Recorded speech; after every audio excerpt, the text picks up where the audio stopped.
రేపు ముందు తెలుగుదేశం పార్టీ నాయకులు ఇబ్బంది పడతారు, అవమానపడతారు.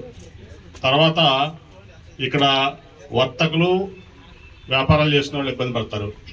ఇంకా చెప్పాలంటే ఇతను ఒక కీచకుడు, కాలకేయుడు.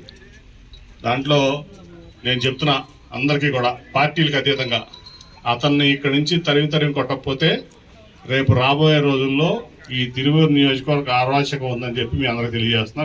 పార్టీలకు అతీతంగా స్వామిదాస్ గారికి వాళ్ళు నిలబెట్టుకోవాలి. మనం అంత మంచి వ్యక్తి స్వామిదాస్ గారు. ఏదో మీడియా ఉంది కదా, స్వామిదాస్ మీదో సుధారాణి మీదో ఇంకేదో బురద చల్లాలంటే ఇక్కడ ప్రజలందరికీ తెలుసు స్వామిదాస్ ఏంటి, సుధారాణి ఏంటి, ఇక్కడ వైఎస్ఆర్సీపీ పార్టీ ఏంటి, వైఎస్ఆర్సీపీ పార్టీ నాయకులు ఏంటి అనేది. కాబట్టి కళ్ళు తాగే కొండ ముచ్చులు చేసే అల్లరికి మీరేం ఇబ్బంది పడద్దు. ముందు తెలుగుదేశం పార్టీ నాయకులు ఇబ్బంది పడతారు.